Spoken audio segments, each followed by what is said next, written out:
सोने और चांदी में पिछले हफ्ते हुई बड़ी गिरावट, लेकिन क्वेश्चन फिर भी था कि बेचा किसने और कैसे बेचा और इतने बड़े वॉल्यूम्स आए कैसे। इसका आंसर इस वीडियो में मिलेगा। सेकंड चीज, एनवीडिया $5 ट्रिलियन से ज्यादा की कंपनी बन चुका है, मतलब हमारे देश की इकोनॉमी से बड़ी यूएस की सिर्फ एक कंपनी है। लेकिन क्या ये एआई बबल में तो नहीं जा रही? और जानेंगे कि क्या म्यूचुअल फंड से अच्छे रिटर्न्स गोल्ड दे सकते हैं और एक्सपर्ट का क्या व्यू पॉइंट है इस पे। सो मेरा नाम है अभिषेक उपाध्याय, आप देख रहे हो कॉफी थिंकर्स। अगर आपको लॉजिकल और प्रैक्टिकल वीडियो पसंद है जो कि डेटा बैक हो, तो ये चैनल आपके लिए है। अगर आप नए हो तो प्लीज सब्सक्राइब कर देना, पुराने हो तो लाइक कर देना। और मेंबर कम्युनिटी पे वीडियो आने वाली है, सो अगर आप मेंबर नहीं हो हमारे चैनल के तो मेंबर ज्वाइन कर लेना। वहां पे मैं कुछ स्टॉक्स और म्यूचुअल फंड डिस्कस करने वाला हूं, जहां पे एक बड़ी अपॉर्चुनिटी दिख रही है। शुरू करते हैं वीडियो। तो सबसे पहले शुरुआत करते हैं गोल्ड की। और गोल्ड 21 अक्टूबर से गिरना शुरू होता है और लगातार ये 30 अक्टूबर तक गिरता रहता है। और उसके बाद एक छोटी सी रिकवरी आती है और फिर सडनली वहीं पे कंसोलिडेट हो रहा है ये कुछ दिनों से। ये जो आपको यहाँ पे बैंड दिख रहा है, इसको बॉलिंजर बैंड कहते हैं। अगर मैं इसको हटा दूं तो बेसिकली हो क्या रहा है, आप इसको आसानी से समझ पाओगे।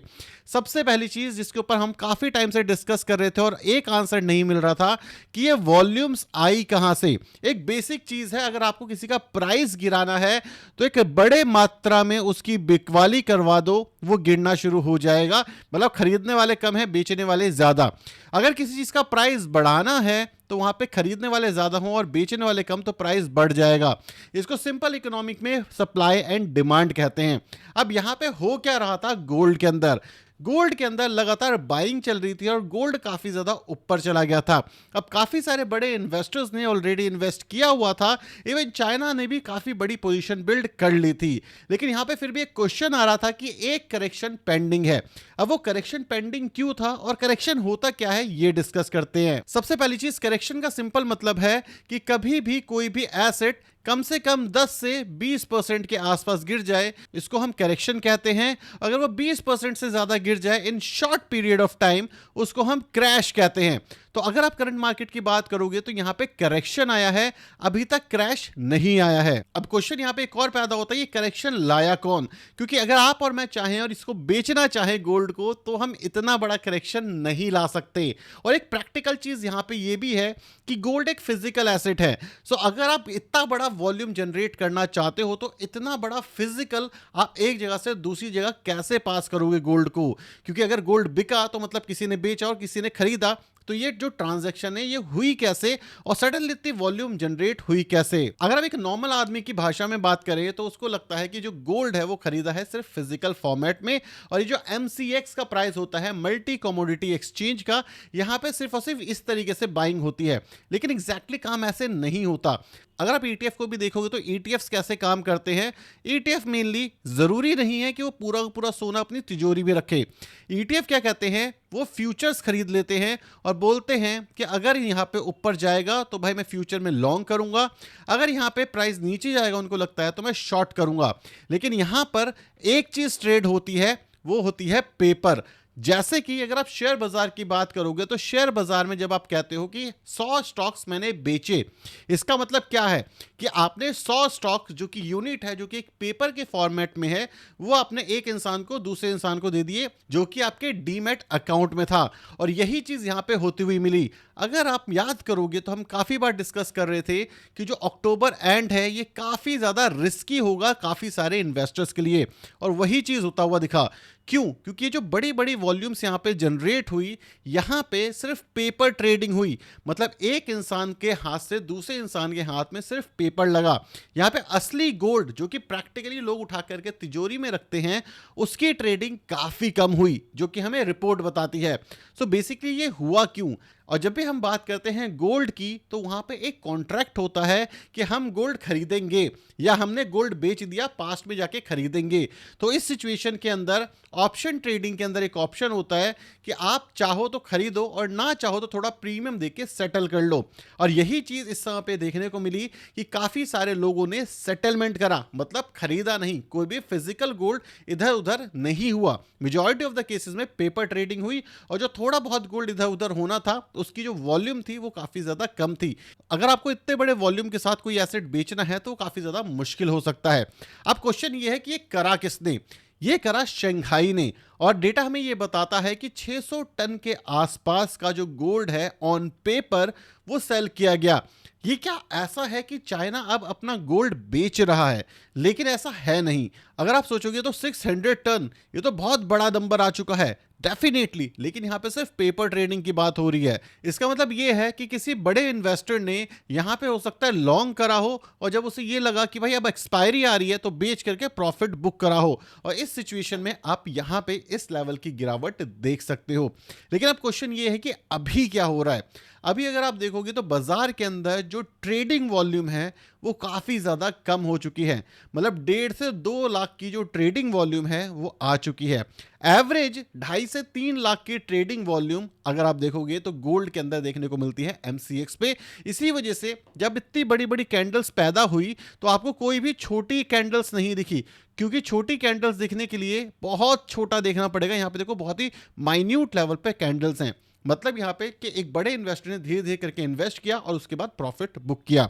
सो नेट नेट अगर आप देखोगे तो ये हुआ लास्ट एक हफ्ते में गोल्ड के साथ। यहाँ पे जो चाइना है इसने एक बहुत बड़ा गेम खेला और गोल्ड को गिराया और वापस से संभालने की उम्मीद दे रहा है। अब दूसरे क्वेश्चन पे अगर हम आए कि क्या गोल्ड म्यूचुअल फंड से बेटर है, एक्चुअली अगर आपको लॉजिकल सोचना है और अगर आप एक एसेट क्लास के हिसाब से सोच रहे हो तो देखा गया है, अगर मैं लॉन्ग टर्म पर्सपेक्टिव की बात करूं 10 से 12 साल की, अगर मैं करंट पर्सपेक्टिव की बात करूं जहां पे गोल्ड ऑलरेडी चल चुका है, तो जब इन दोनों सिनेरियो को आप अपने साथ कंसीडर करते हो तो लॉन्ग टर्म के अंदर जो इक्विटी होती है वो ग्रोथ पैदा करती है।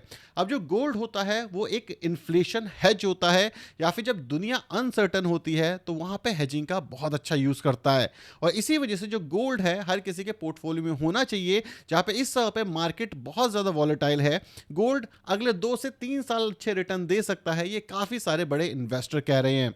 लेकिन अगर आप ये सोचो कि मैं पूरा पैसा इक्विटी से निकाल करके सिर्फ गोल्ड खरीदूं तो ये एक बड़ा रिस्क ले सकते हो, क्योंकि जरूरी नहीं है कि गोल्ड अभी तक चला है तो आगे भी चले।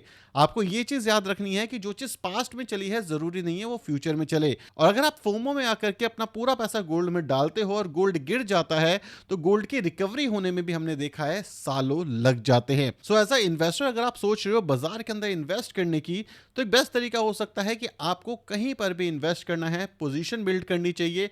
5 से 7% किसी भी एक एसेट क्लास में, एक म्यूचुअल फंड में या किसी स्टॉक में डालना चाहिए, ताकि अगर उस एसेट क्लास को बहुत ज्यादा नुकसान हो भी जाए तो भी आपके पोर्टफोलियो को इतना ज्यादा हैम्पर ना हो। सेकंड अप्रोच यहाँ पे हो सकती है हाई एग्रेसिव वाली। इसके लिए आपको काफी सारा डेटा एनालाइज करना पड़ेगा और सेंट्रल बैंक को देखना पड़ेगा। अगर हम सेंट्रल बैंक्स की बात करें गोल्ड को लेकर के, तो सेंट्रल बैंक्स इस समय पे थोड़ी न्यूट्रल होते हुए दिखी हैं। 2022, 2023 और 2024 में जिस हिसाब से सेंट्रल बैंक्स ने दबा के गोल्ड खरीदा था, इस साल उतने दबा करके गोल्ड की बाइंग नहीं हुई है। अगर आप ये सोचो कि आप और मैं मिलकर के गोल्ड के प्राइस अप एंड डाउन करते हैं तो ये पॉसिबल ही नहीं है। जो सेंट्रल बैंक्स होते हैं वही इतना कंज्यूम करते हैं ताकि जो गोल्ड के प्राइसेस हैं वो ऊपर या नीचे जा पाएं। तो नेट नेट आई होप आपको समझ आ गया होगा कि अगर आप इस समय पे गोल्ड को लेकर के काफी बुलिश हो तो भी अपने पोर्टफोलियो का 5 से 7% मैक्सिमम 10% से ज्यादा रखना एक बहुत बड़ा रिस्क आप ले सकते हो। लेकिन इसी के साथ साथ जो फ्यूचर है गोल्ड का वो थोड़ा सा ब्राइट दिख रहा है। लेकिन अभी अगर हम ट्रेडिंग वॉल्यूम की बात करें तो वो कम हो गई है। मतलब यहाँ पे जो कंसोलिडेशन है गोल्ड में वो कुछ दिन तक दिख सकता है। काफी सारे लोग ये भी कहते हैं कि अगर कंसोलिडेशन होता है तो ये एक बुल रन की तैयारी है। वो तो हमें फ्यूचर देख के ही पता चलेगा, अभी से तो कोई प्रेडिक्ट नहीं कर सकता। लेकिन नेट नेट अगर हम एक्सपर्ट्स की बात सुने तो फ्यूचर काफी ज्यादा ब्राइट दिख रहा है गोल्ड का। सिल्वर यहाँ पे एक मेजर क्वेश्चन में आता है, क्योंकि सिल्वर के अंदर जो एक मेजर आर्बिट्राज बन रहा था जहां पे डिमांड बहुत ज्यादा थी, सिल्वर की सप्लाई काफी कम हो गई थी, वो कहीं ना कहीं कम होते हुए दिखी है। और काफी सारे ईटीएफ जो थे वो डिस्काउंटेड प्राइस पे दिखे। इसी वजह से पहले ही ईटीएफ ने बंद कर दिया था जब ईटीएफ एक्सपेंसिव हो चुके थे। सो यहाँ पे सिल्वर पे क्वेश्चन जरूर उठाया जा सकता है। और रीसेंट करेक्शन के बाद आपको यह भी पता चल गया होगा कि सिल्वर कितना ज्यादा रिस्की है।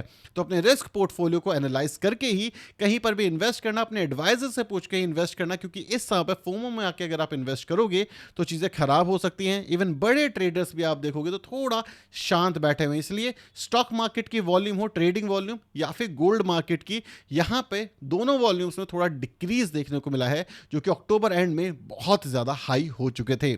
अब अगर बात करें एनवीडिया की, जो कि पहली कंपनी बन चुकी है जो कि $5 ट्रिलियन डॉलर की वैल्यूएशन को छू चुकी है। तो यहाँ पे हुआ क्या, क्या ये एक एआई बूम है या फिर ये एक एआई बबल की तरह काम कर सकता है? तो यहाँ पे एआई बूम और बबल का बेसिक मतलब क्या है और बबल की बात हो क्यों रही है, इसको समझना जरूरी है। एआई बूम मतलब रिसेंटली अगर आप देखोगे किसी भी कंपनी इसके पीछे एआई अगर आप लगाओगे तो उस कंपनी को वैल्यूएशन मिल जाती है। इवन इंडिया के अंदर भी काफी सारा फंड जो कि इंडियन कंपनी को, इंडियन स्टार्टअप को मिला है, वो एआई के बेसिस के ऊपर ही मिला है। अब ज्यादातर जो एआई कंपनी है वो एआई की एपीआई यूज करके उसके बेसिस के ऊपर अपना बिजनेस बना रही है।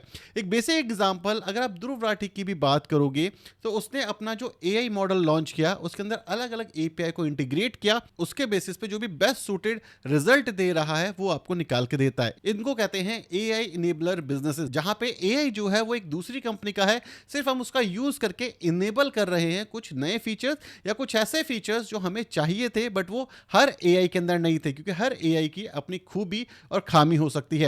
तो काफी सारे बिजनेसेस जो कि इंडिया में बन रहे हैं वो एआई इनेबलर बिजनेसेस हैं। जैसे अगर मैं बात करूं चैट सपोर्ट की, ये एक एआई इनेबलर बिजनेस है। यहां पे कोई आप नया एल्गोरिदम डेवलप नहीं कर रहे, ना ही कोई डेटाबेस। आई नो ये थोड़ा टेक्निकल होगा लेकिन आपको ये समझना पड़ेगा, तभी आप किसी भी एआई के अंदर इन्वेस्ट या फिर एआई में बबल है या नहीं ये जान सकते हो। सबसे पहले आपको ये समझना पड़ेगा कि एआई क्या है। एआई का सिंपल मतलब है कि एक ऐसी मशीन जो कि डेटा के साथ ट्रेंड हुई है और उसी डेटा सेट के बेसिस के ऊपर वो अपने डिसीजन या फिर आपको रिस्पांस दे सकती है। अब ये डेटा सेट बहुत अलग अलग लेवल पे हो सकते हैं। जैसे अगर मैं माइक्रोसॉफ्ट की बात करूं तो उसके पास अपना बहुत बड़ा डेटाबेस है, क्योंकि माइक्रोसॉफ्ट के काफी सारे फीचर्स यूज करते हैं, जैसे कि विंडो हो गया, पावर पॉइंट हो गया, एमएस डॉक, और ये सारी चीजें जब हम यूज करते हैं तो काफी सारा डेटा जो माइक्रोसॉफ्ट है उसके सर्वर पे स्टोर होता है। और अगर किसी भी एआई को ट्रेन करना है तो उनके पास डेटा होना चाहिए ट्रेन करने के लिए। इसी वजह से गूगल, फेसबुक, इवन ट्विटर अपने एआई डेवलप कर पाए, लेकिन वहां पे ट्रेन करने के लिए एक पर्टिकुलर डेटा सेट है। जैसे ट्विटर के ऊपर आप जाओगे तो आपको मेन डेटा मिलेगा पॉलिटिक्स से रिलेटेड, यूट्यूब के ऊपर आप आओगे तो एजुकेशन मिलेगा, लेकिन गूगल के ऊपर जाओगे तो बहुत सारा अलग अलग किस्म का डेटा मिल सकता है। सो कोई भी कंपनी ऐसी है जिसके पास डेटा बहुत सारा है, वही एक्चुअली एआई को अच्छे तरीके से ट्रेन कर सकती है। इसी वजह से ज्यादा बड़ी कंपनीज ही एआई के अंदर आगे बढ़ते हुए दिखने वाली है। सेकेंड चीज जो कि लेयर के ऊपर काम करेगी कि एआई इनेबलर बन जाएं, जैसे कि अगर आप देखोगे ओपन एआई ये एक बहुत बढ़िया जनरेटिव एआई है। अब ये क्या करता है, ये जो भी आप पोस्ट करते हो या जो क्वेश्चन पूछते हो उसको एनालाइज करके बेस्ट पॉसिबल वे में थिंकिंग मॉडल के अकॉर्डिंग आपको रिस्पॉन्स करता है। अब इसके भी अंदर भी काफ़ी अलग अलग थिंकिंग मॉडल है, लेकिन इसको ज़्यादा कॉम्प्लिकेट ना करते हुए आपको ये पता होना चाहिए कि जो एआई है ये एक्चुअली में अच्छा है, लेकिन यहाँ पे एक मेजर प्रॉब्लम है। प्रॉब्लम ये है कि ये सारी की सारी कंपनियां जैसे कि एनवीडिया, ओपन एआई, माइक्रोसॉफ्ट, यहाँ पे जो मेन ट्रांजैक्शन हो रही है ये आपस में हो रही है। मतलब ओपन एआई को मेनली क्या चाहिए, एक अच्छा प्रोसेसर, तो वो कहां से मिलेगा, वो एनवीडिया से मिलेगा। तो ओपन एआई इन्वेस्ट कर रही है एनवीडिया के अंदर और वहां से वो चिप्स खरीद रही है, लेकिन एनवीडिया तो एक प्रोसेसर है, उसको डेटा कहां से मिलेगा, उसके लिए हमें क्लाउड कंप्यूटिंग चाहिए। तो काफी सारे डेटा सेंटर जैसे कि Amazon, इसके सर्वर्स यूज किए जा रहे हैं ओपन एआई और एनवीडिया के द्वारा, ताकि वो अपने एआई मॉडल्स को ट्रेन कर पाए, अपनी चिप्स को अच्छे से एनालाइज कर पाए। सो प्रॉब्लम यहाँ पे ये हो रही है कि ये सारी कंपनीज के वैल्यूएशंस तो बढ़ रही हैं, बट इंटरेस्टिंगली जब आप इसको ड्रिल डाउन करोगे तो ये सारी कंपनीज आपस में ही इन्वेस्ट कर रही है, जिससे एक मेजर प्रॉब्लम हो रही है कि एक तरीके के वैल्यूएशंस गेम में तो आप फंस गए, लेकिन कहीं पे प्रोडक्टिविटी इंक्रीज नहीं हुई। और किसी भी चीज से अगर प्रोडक्टिविटी इंक्रीज नहीं होती और वैल्यूएशन बन जाती है तो उसको कहते हैं हम बबल, जो कि इस समय पे धीरे धीरे फॉर्म होता हुआ दिख रहा है बड़ी कंपनीज में। दूसरी इंपॉर्टेंट चीज, काफी सारी कंपनीज अपने नाम के पीछे एआई लगा रही हैं, लेकिन उनके ब्रांड में एआई की जरूरत नहीं है। जैसे अगर मैं बात करूं एक निरमा साबुन, अगर वो बोले निरमा एआई ड्रिवन साबुन, तो क्या साबुन को एआई की जरूरत है? नहीं। आई नो ये बहुत बुरा एग्जांपल था, लेकिन लॉजिकली देखोगे तो आजकल ऐसा हो रहा है। और ये चीज आपने सुनी होगी, पहला भी हुआ है जो कि सन 2000 के टाइम पे हुआ था। सो ये एक मेजर इशू बन चुका है, और अगर आप चाहो तो मैं इसके ऊपर एक डीप एनालिसिस करके बता सकता हूं कि बेसिकली एआई क्या होता है, काम कैसे करता है, ट्रेंड कैसे करते हैं, और उसके बेनिफिट क्या है, नुकसान क्या है, और क्या सच में यहाँ पे एआई बबल बन रहा है या नहीं। लेकिन क्वेश्चंस अब उठने शुरू हो चुके हैं, बिकॉज रियल रेवेन्यूज के अंदर कोई मेजर जंप नहीं दिख रही, इसलिए अब इसको पूछ रहे हैं क्वेश्चन कि ये 5 ट्रिलियन पे पहुंच तो गई, लेकिन क्या ये एक बबल तो नहीं फॉर्म कर रही? और बबल फॉर्म कर रही है तो क्या सन 2000 में जो कि डॉट कॉम बबल आया था, जहां पे जिस भी कंपनी की वेबसाइट थी उसको अच्छे वैल्यूएशंस मिल रहे थे, और जब क्रैश हुआ तो कुछ चुनिंदा कंपनियां बची जिन्होंने आगे जाकर के अपना बिजनेस फॉर्म किया। तो क्या सेम चीज हमें एआई में होते हुए नहीं दिख सकती? तो ये मेजर क्वेश्चन उठना शुरू हो चुका है, इसीलिए काफी सारे लोग अब एआई को एज अ एआई बबल कह रहे हैं और काफी बड़ा नुकसान होने की उम्मीद जता रहे हैं। अगर आपको ये वीडियो पसंद आई और कुछ नया सीखने को मिला तो इस वीडियो को लाइक और चैनल को सब्सक्राइब कर देना। Thank you so much for watching this video. Tata bye bye, signing of.